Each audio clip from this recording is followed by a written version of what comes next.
basis, welcome to everyone, and delighted to see that we've got about 16 people on the call so far. We've normally got about half of the people that have responded, so we're just about there and thereabouts. And it is, as the slide says, the first Friday of 2026, and we are delighted to welcome Sophie Peasley from Hamilton Pratt, who is going to talk to us, give us information today about the impacts of AI in the franchise sector and how to manage them. So I think as everyone involved in any business currently knows that AI is impacting upon all businesses, good, bad, opportunities and threats, and as well as the impact on the actual core business that you're running or franchisors are running. There's also the impact on the infrastructure of franchising, supporting that, whether that's the agreement, whether it's the manuals, whether it's the online presence, etc. And as always, it's all got to be integrated, stacked up and make sense. So on that basis, Sophie, I will pass over to you, and the floor is all yours, as is the tech. Right, let me just get this up and running. Right. So thank you, Julie. It's a pleasure to be speaking this afternoon. As Julie mentioned, my name is Sophie Peasley. I'm an associate at Hamilton Pratt. And today I'm going to be talking to you about the hot topic that is AI. And it is everywhere and it's used daily by so many people. But often people aren't aware of the risks that come with the use of AI. And that's the aim of this presentation. It's to make you aware of those risks, not only for franchisors, but also for franchisees, and also give you some practical guidance on what to do to address those risks. I will also cover what the UK government is currently doing in terms of regulating AI, because it wouldn't be a presentation by a lawyer if I didn't talk about legislation somewhere. But it is useful background anyway, particularly if any franchisor is thinking about creating their own AI, to know what regulation might be relevant to you as and when you come to do that. I will also leave time for questions at the end. This probably won't take up the full 45 minutes. I know people probably don't want to spend their Friday lunchtime listening to a lawyer waffle on for that long, so I will try not to do that. Okay, so starting with what is AI? I think everyone's going to know the answer to this question. It means artificial intelligence, and it's computers that simulate human intelligence artificially. And I'm also sure that everyone, maybe with the exception of John, has used the free versions of AI. So we're talking about GPT, Gemini, Copilot, that they're so readily available and used so widely. And because of that, AI's use has skyrocketed. So AI as a concept itself actually isn't that new. And it was around since early computing models. But the thing that has changed is its use and the fact that it's used so much. So the most recent statistics indicate that in the UK, around 2/3 of large companies and 1/3 of medium-sized companies are using some form of AI, and around 80% of employees use it on a daily basis within their job, whether the employee allows that to be the case or not. And the same is true in franchising. We're seeing it widely adopted, things like automating processes, enhancing customer experiences by using virtual assistants, chatbots, and improving franchisors to manage data and analyze it very quickly. And to give an example of how it's currently already being used, I was in the US last year on a franchising conference, and I spoke to a US franchisor, and he developed what he thought was this great AI system, whereby when one of his franchisees receives a customer inquiry, the AI will sit in the background of the call. It won't partake in it, and so the franchisee will just go on their normal day-to-day, take the call from the customer inquiry, and put the phone down. As soon as the phone was put down, he said that the AI would not only send a transcript of that phone call, but it would also give it pointers of how the franchisee could improve and give it a rating out of 10.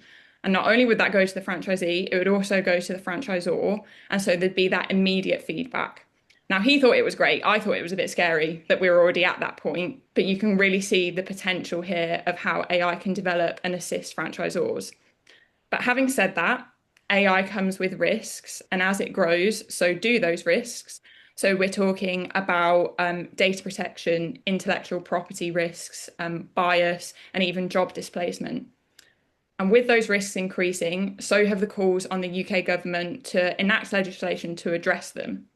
Now, there is already some existing legislation that addresses some of the risks. So when we talk about data protection, of course, is the Data Protection Act and the GDPR. But the argument is that AI is such a novel thing that specific legislation is required to address that. So I am going to quickly go through, go through what some of that legislation is.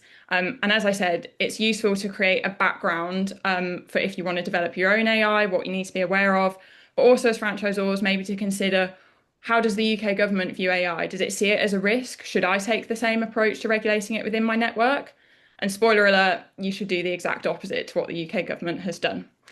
So the first approach came in March 2023 when the government brought out the AI white paper, and that was entitled A Pro-Innovation Approach to AI. Now, it was not a hard legislative model, but was instead a principles-based framework that was very much designed to support innovation. It had three key aims. That was to drive responsible growth, build public trust in AI, and also establish the UK as a global leader for AI development. Now, as I just mentioned, no specific AI law in this, but instead set out five key principles that it wanted existing sector regulators to take into account when they created their own legislation. Now, the principles I've put up on the slide, I won't bother going through them in detail, other than to say that they are clearly incredibly wide and therefore arguably hard to enforce. And in fact, the government did this because they said they wanted sector regulators to be flexible about it, so much so that there's actually no official duty for the regulators to take this into account at all. If they want to completely ignore it, they can. And so, as you can imagine, it's just led to a lot of criticism that it will be ignored and it will be completely unequally enforced between different sector regulators, that it effectively achieved nothing. So all this did was lead to more calls for something stronger to come into place to address this. So the next attempt came in the form of the AI Private Members Bill. So this was introduced in November 2023, so a few months after the white paper. And it's important to note that a private members bill is a bill that's introduced by someone that is not a government minister. So that's to say, from the get-go, it doesn't have government backing. And each year, thousands of private members' bills are brought forward, and very few of them ever make it to law. So it's safe to say that this private members' bill very much had an uphill battle. So what it wanted to do was three things. The first was to create an AI central authority in the UK. The second was to codify those five principles from the white paper to ensure that regulators had to take them into account. And the third was to create a formal mechanism for engaging the public on AI. Now, as I said, it had an uphill battle, and indeed, when we had the general election and we changed to Labour, it did not get pushed through into law and was scrapped. So it had already lost that battle. We have since seen it reintroduced, so we'll just need to keep an eye on whether it ever makes it to law, but it's got a long way to go yet. So the change in government brought about a change in approach to AI. And when the Labour government came in their first King's speech, they set out that they wanted to legislate hard against AI, that they acknowledged the risks and that we needed to do something about it. And so this was expected to be in the form of an AI bill. We didn't really know what the contents of that bill would be, and we're yet to see it. So they said they were going to bring it in quite quickly. It then got delayed, apparently to enable them a chance to align their approach with Trump. And since then, it's just continued to be delayed. And I don't think we expected to see it for at least a year, if not longer, if at all. So Labour already changed their approach, as is never the case. And we are now seeing them soften back to wanting to be very much pro-innovation, to not legislate.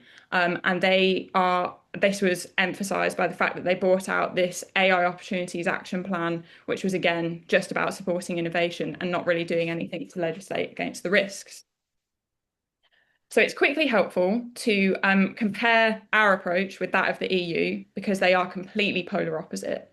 So the EU has this fully comprehensive EU AI Act that really does legislate around AI. And it creates strict regulation that has strict enforcement in the form of penalties. It has centralised oversight and mandatory compliance for really high-risk AIs. So when you look at that compared to what we've done, we've effectively done nothing and have just put some wishy-washy principles around, you might want to consider this, to legislators, but you'll probably just ignore it anyway. So basically, the UK government are not currently focusing on legislating around AI. So what does this mean for franchising? Now, just because that's what the UK government is doing, that does not mean that's what you as franchisors should do in your network, and instead should do the complete opposite. So AI presents huge opportunities for franchising. And with the fact that there's not much legislation in place around it, if you're wanting to go out and adopt AI, even create your own, you can do it without too much risk around complying with legislation. But AI should still be used responsibly. And to use AI responsibly, you need to understand the risks that it poses. So there are four key risks that I think are important for franchisors and franchisees. And in the following slides, I'm going to go through them in a bit more detail. But in summary, it's data protection. So what if you or your franchisees are feeding customer data into AI tools without really understanding where it's going, how it's being processed, how it's stored? Intellectual property, who owns the copyright in AI generated content? Or on the other side, what happens if your intellectual property is being fed into AI, either by you or by your franchisees? Are you still protected? Bias and discrimination. This is in the context of automated hiring and decision tools that could breach equality laws. And also the risk that AI just generally poses to your brand.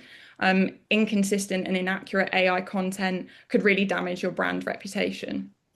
So I just wanted to point out as well that a lot of these risks I'm talking about in the context of open AI.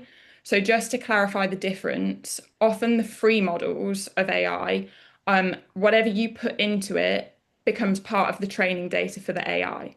So that's to say it will retain it, it will use it. If some third party asked it a question that was relevant to the information you put into it, it will use that information to create its new output.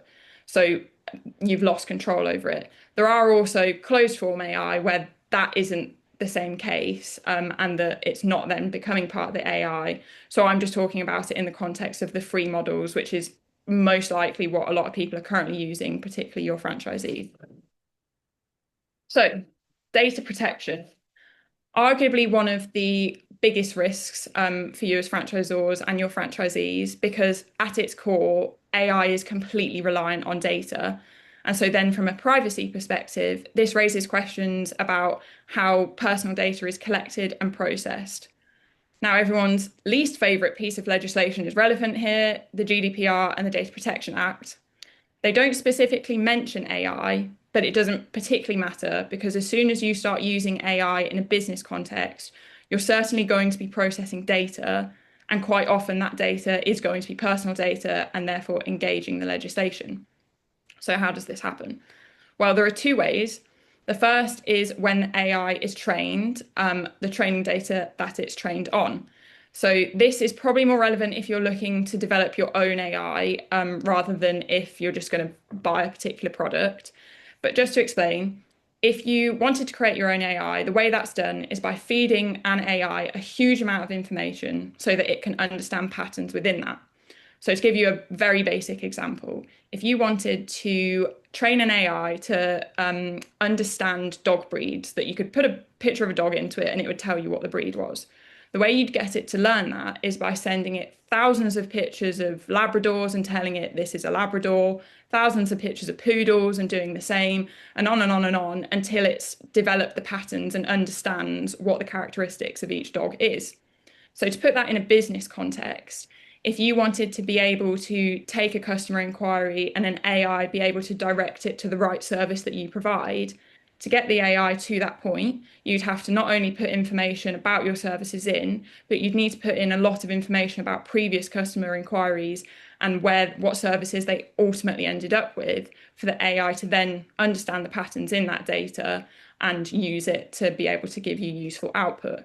So of course, that information, particularly around the customers, is going to be personal information.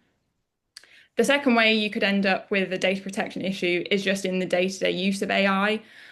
So what data are you putting in? Are you taking all your customer information and popping it in to ask it to give you a quick summary?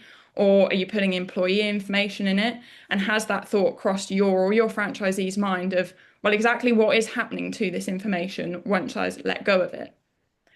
there's also the potential that information that you put in could become personal, even if it wasn't at the point you put it in. So you might have gone to great effort to try and anonymize data, and you keep feeding that into the AI because it's trained to notice patterns between the information. There is the potential that it could then become personal because it's acknowledged some patterns between it. That's less of a risk, but still something to be aware of. So if you're going to start putting in customer information into ChatGPT, then there's a real risk of a data breach under the GDPR. And to give you an example of this, Google has an AI subsidiary called DeepMind, and it used AI to analyze with the NHS Trust the medical data for 1.6 million patients with the intention of being able to help detect kidney disease. So obviously the intention there was very positive. It was going to be a very good use of AI. However, the Information Commissioner's Office ruled that the trust had unlawfully shared protected patient information without the relevant transparency or consent. Even though they were simply trying to do something good, they didn't have the right protections in place. So you can very easily see the parallels of how a similar thing could happen in a franchising context. If you start putting in customer information without the relevant consent in place, or your franchisees do it without your knowledge, you could end up with quite a big data protection issue.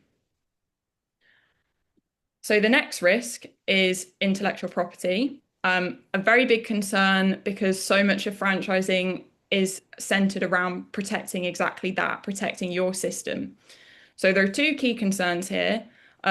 If you or your franchisees are using AI to generate content, who owns that content once it's been put out by the AI? And the second one is what happens if your intellectual property is put into AI? Are you still protected? So let's start with the first one. So under UK copyright law, the copyright belongs in something created, it belongs to the author. And the author needs to be a real person. So currently, an AI tool itself is unable to own the copyright. And it'd be interesting to see if that always remains the case.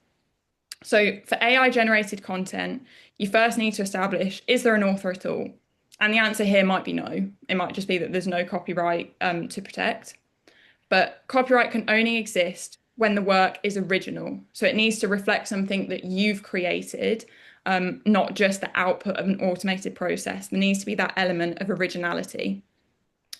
So we've already have an issue straight away here that so many of the free AIs are based around information that has been scraped from the internet, is the term. So that's when these big models, they go out, just search the internet, scrape all the information that they can into it, and it then forms part of the AI. So you immediately have the problem that a lot of that content was already the copyright of some other third party, that can you ever be truly sure that the content that the AI then gives you is not subject to someone else's copyright. So if we leave that issue to one side, even if the output wasn't copied from somewhere else, the level of human input is still very important. So when you use AI to go and make some marketing for you, for example, you want to make sure that you're using detailed prompts, that what it gives you, you make edits to it, whether you get it to make edits within the AI itself or you take it out of AI and you edit it, that the more input you put into it, the more likely you are that you will have copyright. In the flip side, if you're just putting in a basic prompt, or your franchisee is, you take whatever it's given you, you make no changes and you just go and use it, you're less likely to have copyright over that. So then the second issue is what happens to your intellectual property if it's put into the AI. So if we're talking about the free models, the real problem here is that you've lost control over that. If you went and dropped your whole operations manual into ChatGPT because you wanted it to write a new section of it and it would be sensible that it saw the rest of it to understand your tone, ChatGPT is going to hold on to that manual. And then if I came along, let's say you were a car wash franchise, I decide I want to set up a car wash franchise and I ask ChatGPT, can you create me a manual for a car wash franchise? It's going to use some of your information from your manual to then help me as a competitor. And you can see how this would very quickly get out of hand. It is probably quite likely that your franchisees might have put parts of your manual into an AI to get it to summarize it, because why wouldn't you? It takes so much time out of those tasks. But you've got to really be conscious of losing protection over that, and obviously basically giving away your system. So, give an example.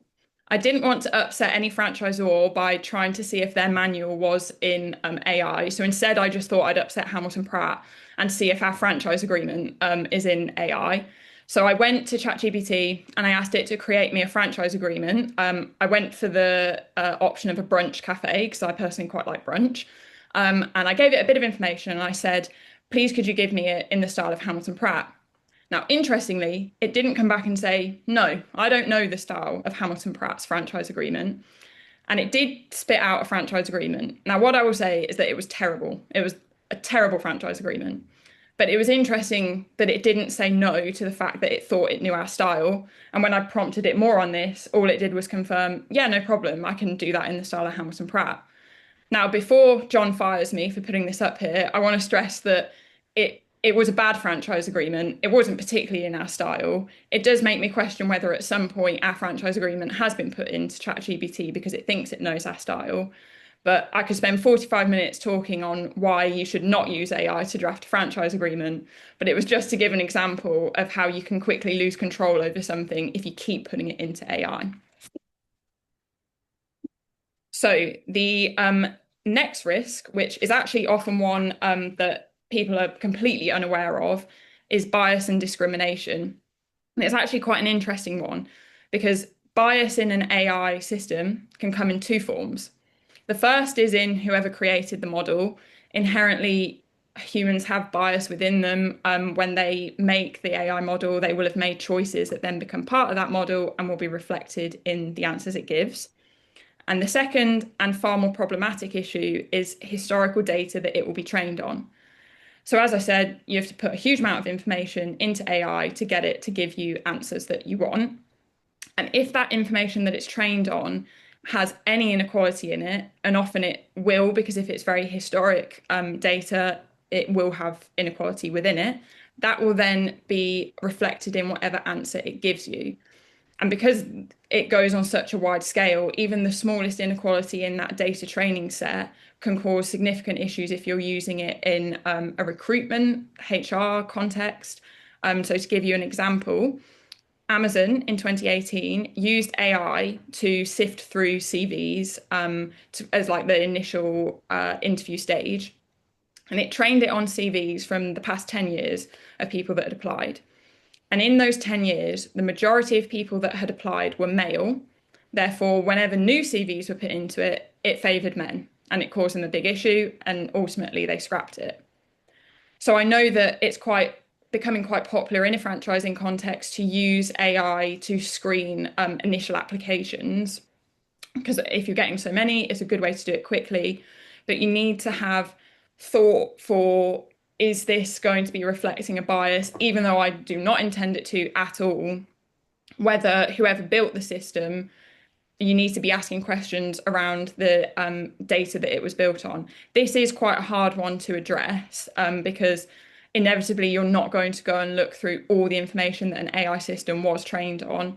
But I think it's just about being mindful if you are going to use AI in this context to maybe take it with a slight pinch of salt and still take that human review to make sure you're not putting yourself, or even if your franchisees are doing it, in hot water from an equality law point of view. And so finally, the final risk I want to cover is to your brand. So AI can cause a lot of brand inconsistencies across the network because it's very good at sounding confident, even when what it has said is completely wrong. So we've already seen quite a few examples of this, not necessarily in franchising context, but one that comes to mind was a immigration barrister during a court hearing, relied on a case that it had got from ChatGPT and it was entirely made up. Why he didn't think to check that before he relied on it is beyond me. But it happened and he got in quite a lot of hot water because AI had just completely made it up. And these are known as hallucinations, when the answer it gives you is just based on nothing and is complete rubbish, but the way it gives you it, you think, oh yeah, that sounds right, and off you go to use it. So you can see that for franchisors, you might be using it to do some of your marketing. Same for franchisees, that if you are putting things out there that you haven't double checked are in fact correct, it can cause a lot of inconsistencies. You also have the same problem that if you wanted your franchisees to use AI in their marketing, and so you gave them some example prompts that even if the same person, a group of people put in the same prompt into AI, the answer you get each time can be slightly different. So you're not even then going to get consistency in that respect. I also think that for me personally, I think AI generated content is quite off-putting for a brand. I mean, we all see it on LinkedIn. You can see the posts that are clearly using AI. You get the long hyphens, the lists, they always use emojis. That I just think, well, this is some AI slop. I don't really want to read it and I just move on. So I think it's important to consider that whilst it could be very helpful, to still have an element of your brand's voice and that human input to not lose people for just thinking you're churning out so much stuff from AI. I thought it'd be quite fun to show some examples of where AI have just got it completely wrong. So here are two that are genuine responses from AI. So all you can eat buffet near me, it tells me to just go and search all you can eat buffet near me. And how many R's in cookie dough? It said there are three, despite there being none. So there's a perfect example that it's just completely hallucinated that answer, but the way it said it, I mean, I think you'd have to be pretty silly to know that that was right, but that it could go quickly out of hand. So having set out all those risks, what is it that franchisors should be doing to address them? And hopefully you can see from what I've set out that it's very important that you do something to address the risks so that AI continues to be a helpful tool rather than a hindrance to your network. Because the reality is you're never going to be able to stop franchisees from using it. Even if you tried to send out a network-wide memo that said, stop using AI, inevitably they're still going to use the free versions because they're just too easily available. So what you need to do is assist them in how to use it responsibly. So the first recommendation I have, which is probably most important, is to have an AI policy in place. So this would be part of your manual. You could do it as a manual update, and it will set out ideally what AI is, what the risks are, because I think that is a key issue that people need to understand the risks to know how to use it properly. So I'd really, in as plain English as possible, set out what those risks are, how you as a franchisor permit it to be used, what types of AI you permit to be used, and more importantly, what they can't use. So if you don't want them to use the free models, then you need to be setting that out. And you also should explain what you don't want them to put into AI, so your confidential information. The second point is training. This it's somewhat similar that you can use this as an opportunity to explain what the risks are, but also you can set out how to use it effectively, particularly in the context of your franchise. And I've had a quick look. There are already businesses popping up that will give you training on AI and come in and assist. So that's a potential avenue to go if you yourself are a bit unsure around AI. The third is to monitor usage. So this goes a bit to the point of if you see AI cropping up a lot in the marketing of your franchisees and you don't like it, make sure you're nipping that in the bud quickly and just having those conversations before it becomes ingrained in the network that you're happy for AI to be used without concern. And the fourth is to update your franchise agreement. Get a clause in there that says that they are under a contractual duty to only use AI in the ways that you authorize. Now, obviously, this might take a bit longer to wash through the network because obviously you're going to have to get it through on renewal agreements and things, which is then again why the AI policy is important to get in ASAP so that that protection is there. So I hope I wasn't too waffly there.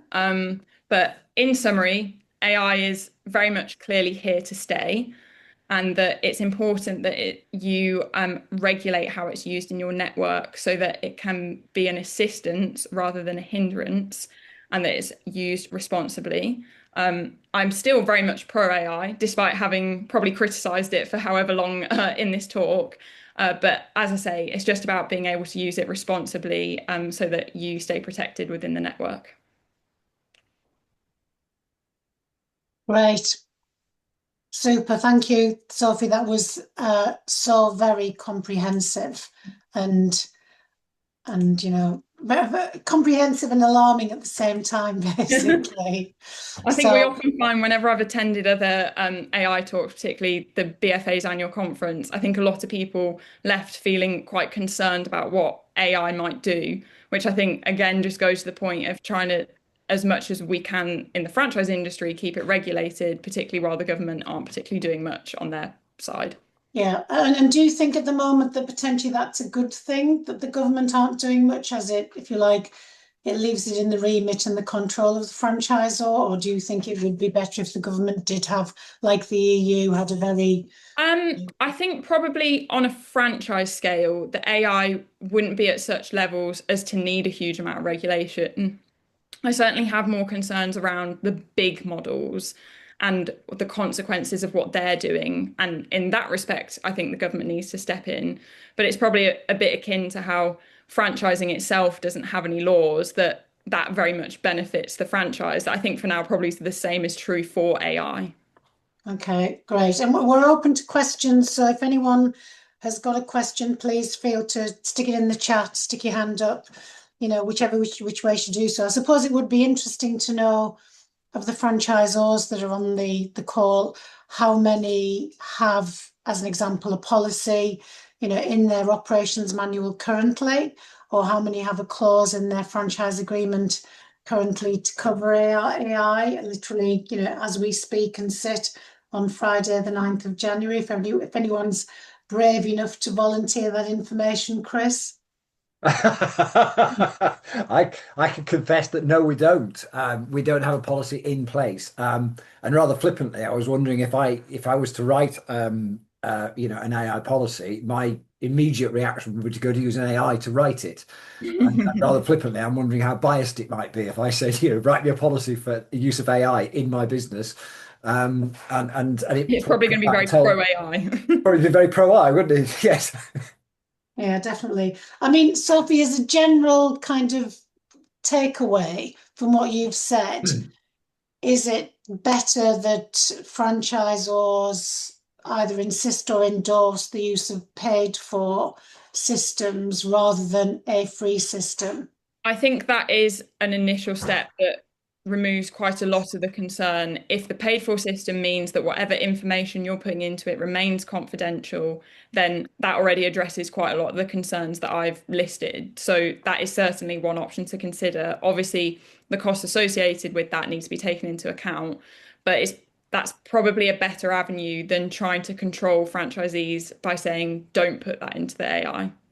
Right. Okay, thanks. Natalia, you've got your hand up. That's great. Yeah, just, thank you, and thank you, Sophie. That was great. No, I just wanted to add, just in response to your question, I think paid AI systems are certainly, certainly better from risk perspective, but they still hallucinate and they still do things wrong and they still so those risks can still not be discounted because no matter how much you pay, and again, I've done tests with AI, it does not get things right. So I think use of AI should be limited to those things that it is good at and where we should remember it is a tool, and like all tools, it's got its limits, and it needs to be used in the right way and not substituting advisors or etc. Just like I think people take a huge risk when they use AI to provide them with advice, etc. On things like resales or investing in a franchise, etc. That seems absolutely insane, and I think there are a lot of risks out there that people don't appreciate. And all I'd say is all that does in a resale context, for example, is actually create more issues when someone's used AI, for example, to create their heads of terms on a resale, it's just full of absolute rubbish that then the lawyers spend even longer trying to sort out that rubbish than if they hadn't done that in the first place. So yeah, I think the general rule tends to be human inputs into AI and then human reviews what's come out of AI. It should never stop at the AI output. Okay, thanks. Simon? Hi there. Thanks very much for that. I put a couple of questions up in the chat, but I think one of them you answered already, because I was, in terms of the franchisors' guidelines, are the guidelines they're giving the franchisees around the prompts that they can put in or how they can use the output from AI? I think it would depend how far you want to go with it. So far, the AI policies that I've helped prepare, we've not gone into the level of detail of the prompts you should be putting in. And maybe that would be more relevant. Let's say, for example, if you were doing a particular marketing campaign, that when you send out the marketing information to franchisees, you say, here are some example prompts you might want to use. The AI policy is more of a general, here are the risks, generally don't do this, generally don't do that. And then you can be more specific on particular. I think that's where I guess from a franchising point of view, the way I thought of it, the biggest risk is going to be sort of around misrepresentation. If you're creating marketing collateral or communicating with franchisees and you're using AI to do that, that could potentially create a liability. But is there a defense?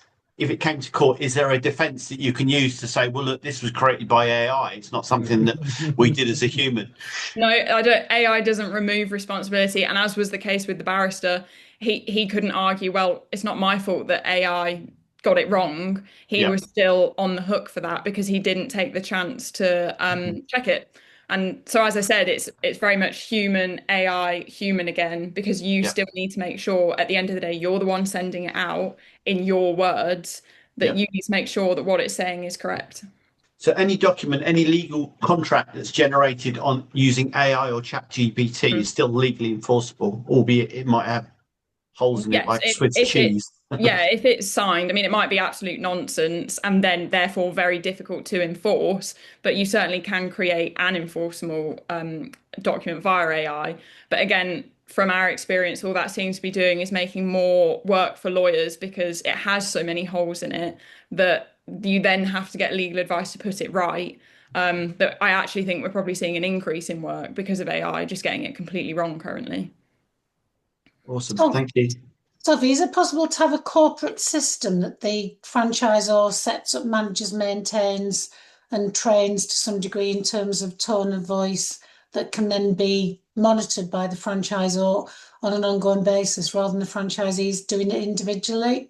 I suspect yes. I mean, I'm very much not a techie person, but I would imagine that you can create your own AI system that has that oversight, and then you say to your franchisees, this is the only one you can use, and then you ultimately can see how it's being used, what the output is.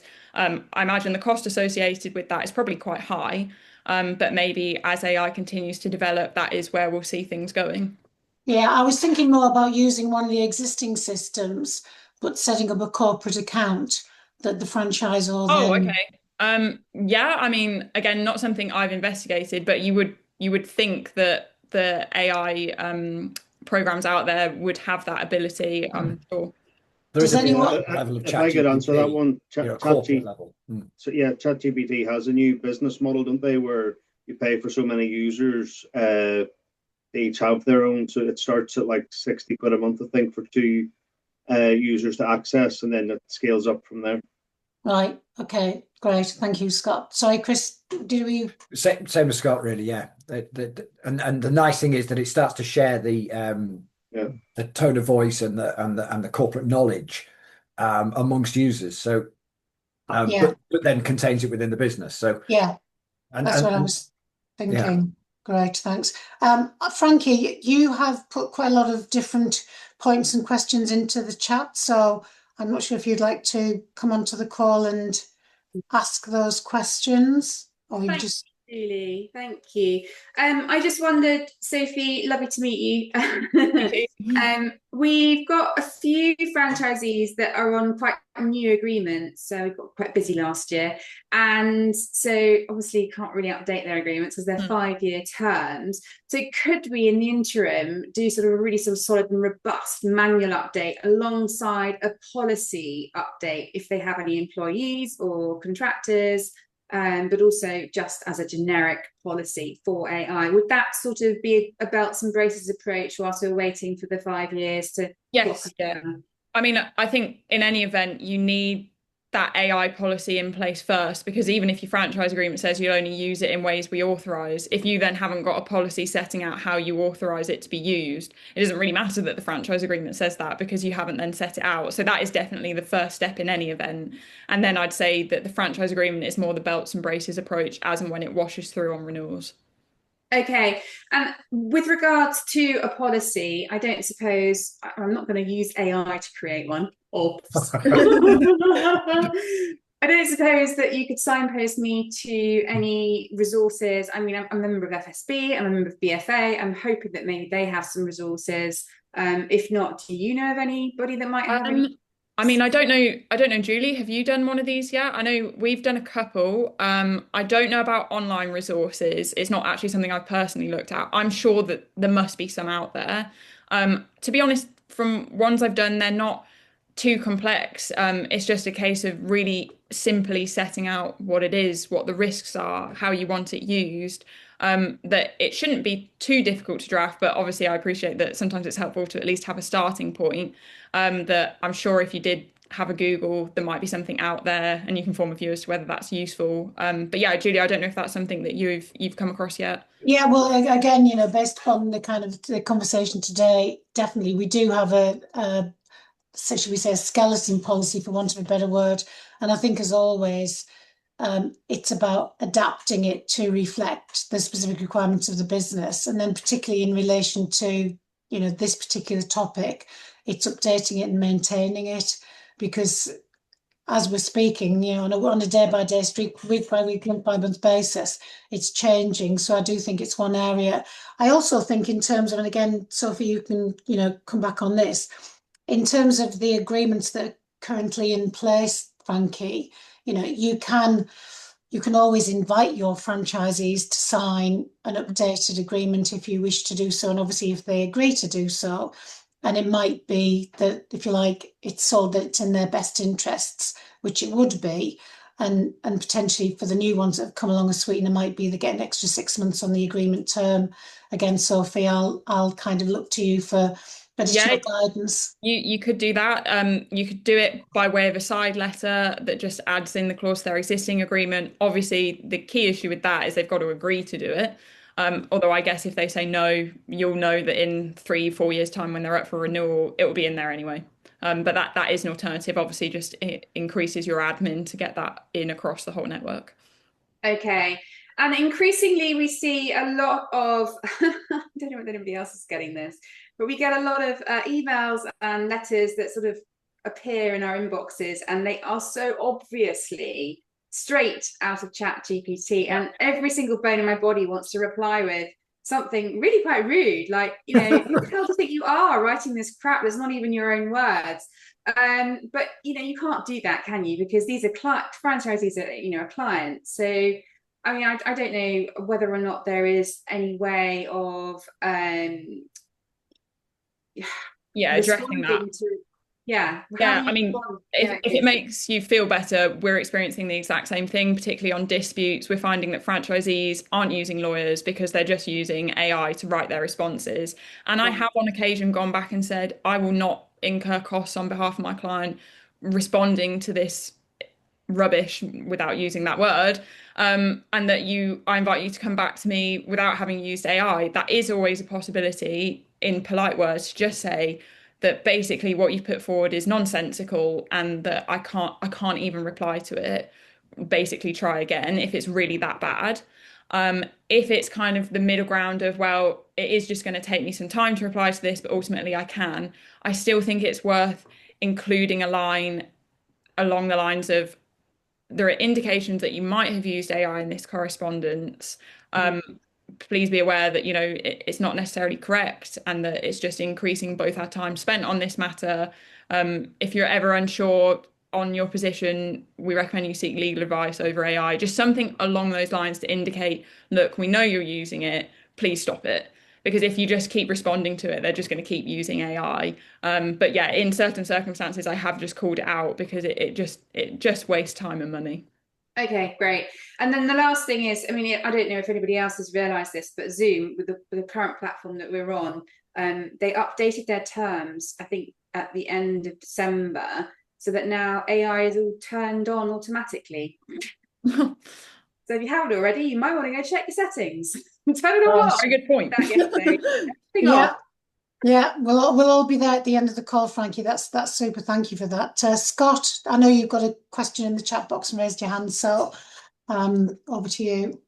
Yeah, no, it was just thanks, Sophie. Really insightful. One of the things that I touched on last month was disputes in the franchise network. So, is what we're saying today is one of my takeaways is that if there are disputes in the system and franchisees are using OpenAI free versions, they could be exposing our brand and the whole network to negative consequences or negative PR as a result of the AI learning from whatever they're uploading. If they've got an issue that we're trying to discuss and resolve, potentially that could be feeding through into the open network. I think potentially, particularly with the free ones, you have to put in so much information to completely influence it. So it's something to be aware of. I don't think that if someone puts in one email about a dispute that it's then going to start saying, oh, the cat butler's terrible, don't buy a franchise from them.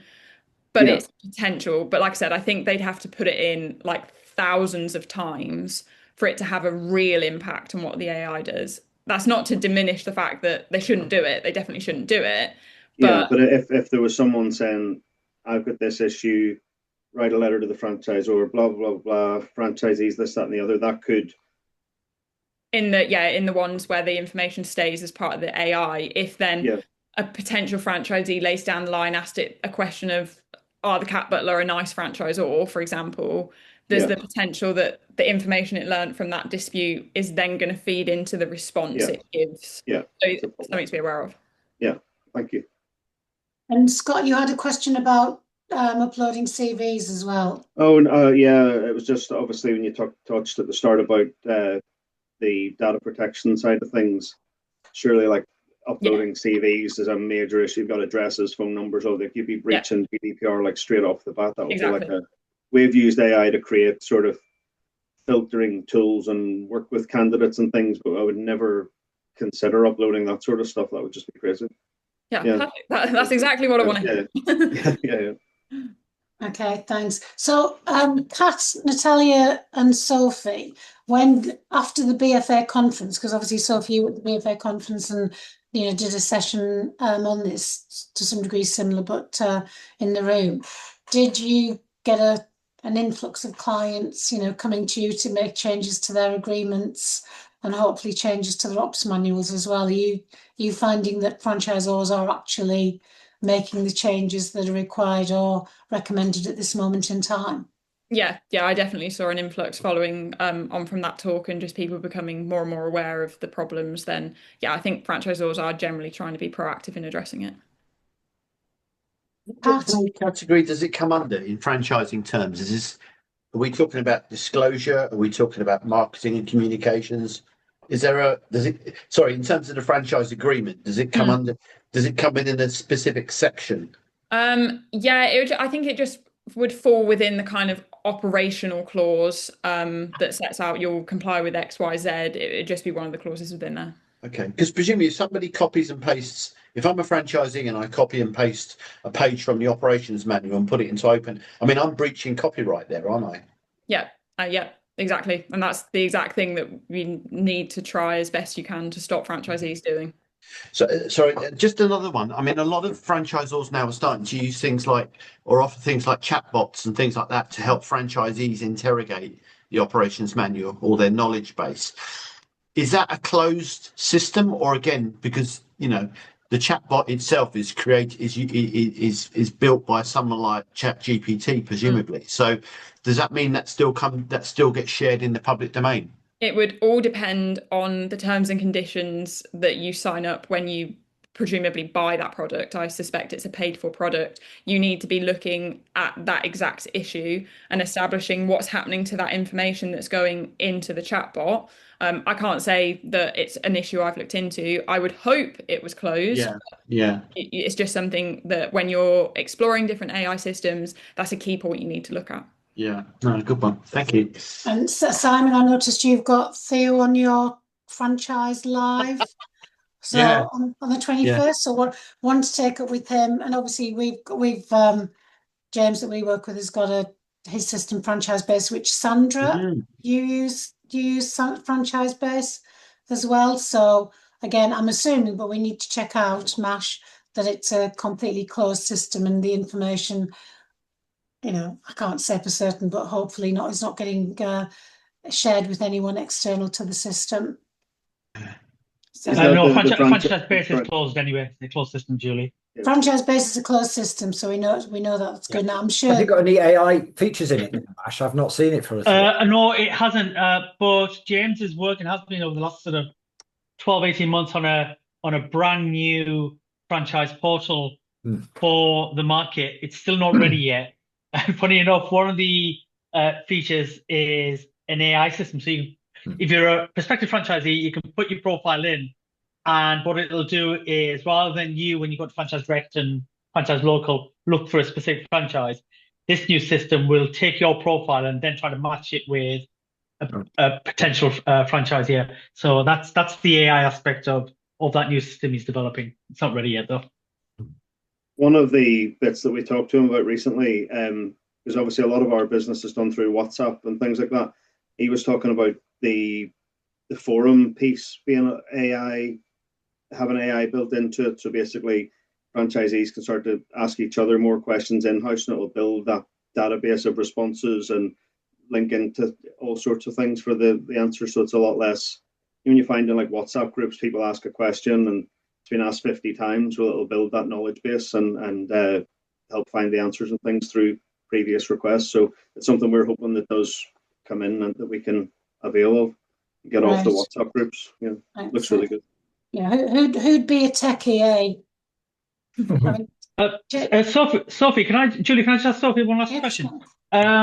So, Sophie, are we saying that when we're using AI, things like ChatGPT, every bit of information is just literally laid on top of each other, basically? So if 10 of us put something in there, the 10th person is also benefiting from the previous 9 people. Is that what we're saying? As long as it's a type of AI that retains the information, then that's exactly what we're saying.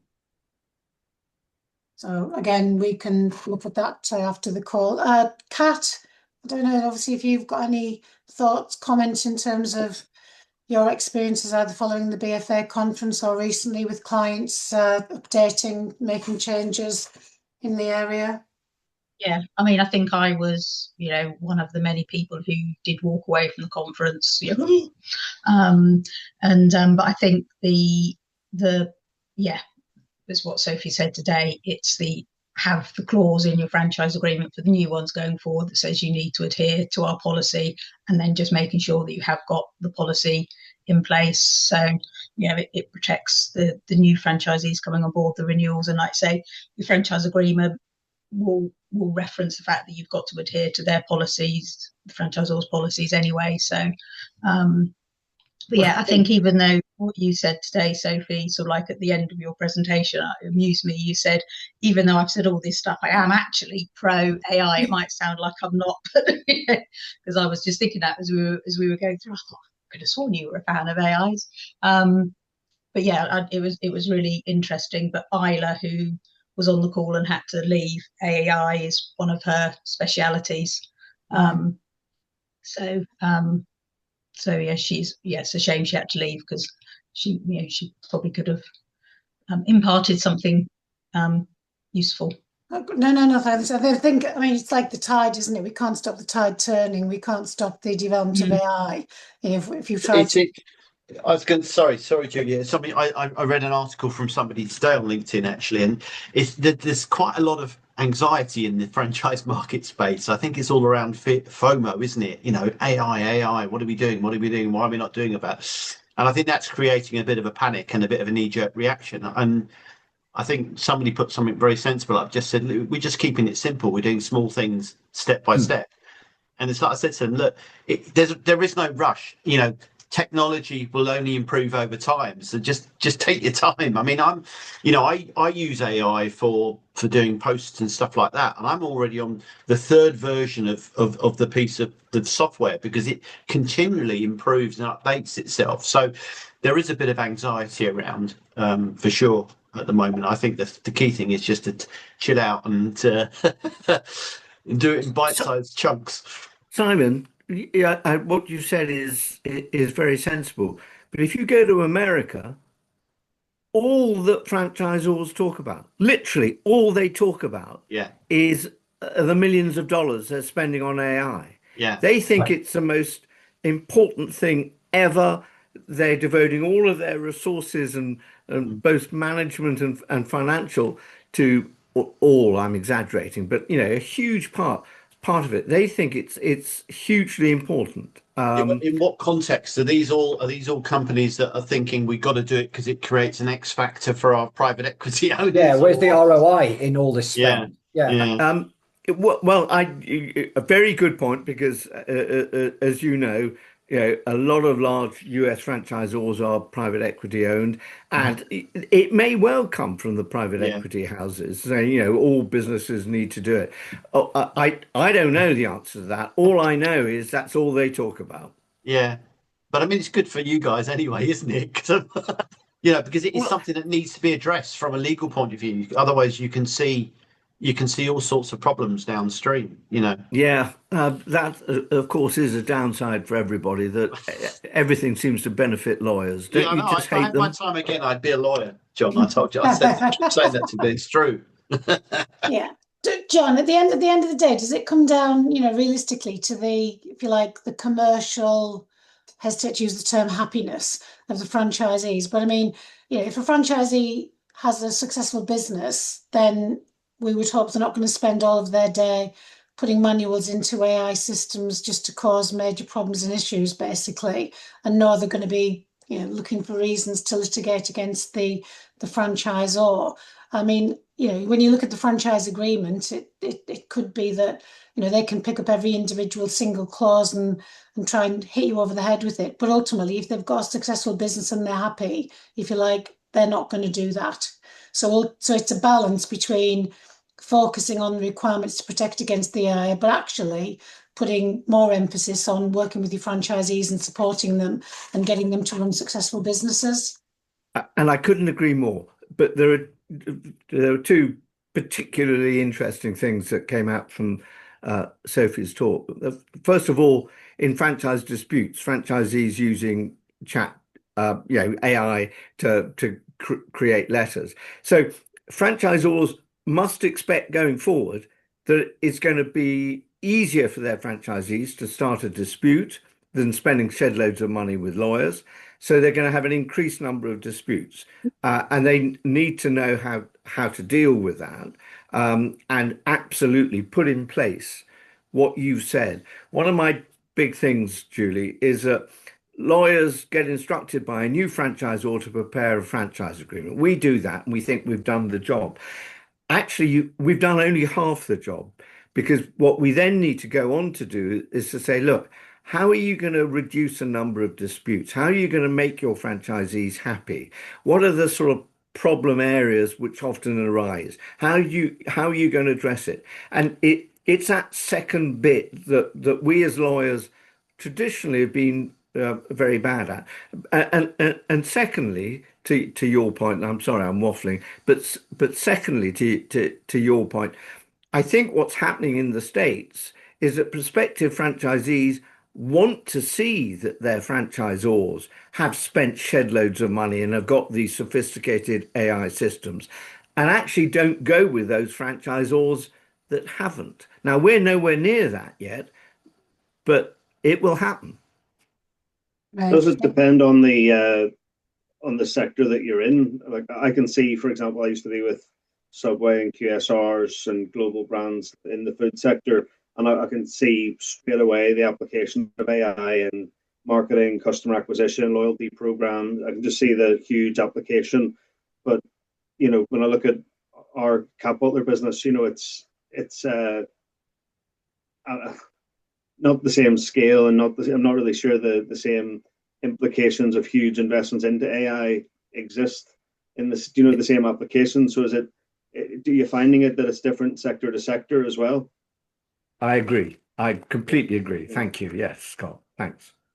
Thank you. So as we come to the end of the session, it's been really, really, really informative. And Sophie and John, thank you very much for that. I think these conversations are going to continue, and obviously, as John said, the implications are going to continue and grow as well. The barcode is there, sorry, for people to scan. We ask everyone, if you would, to pick up your phones right now and scan your phone against the barcode and leave some feedback on today's session. And anyone that's got any specific requirements, we've talked about policies, etc. If you want to drop that into the feedback, then we can pick that up and hopefully come back to you with some suggestions or solutions. Well, next week, certainly from my point of view. And then moving on to the first Friday, which is February, the 6th of February. The guest is Lauren Leclerc from SMAPN, and SMAPN is one of the systems that we use for territory research, but it's also, again, undergone a lot of development work to enable franchisors to understand the business potential within the franchise territories using the system that's been developed and refined, no doubt using boatloads of shed loads of AI, basically. So that's our session in February, and Lauren is our guest. He wasn't able to join us today, but looking forward to that session next month.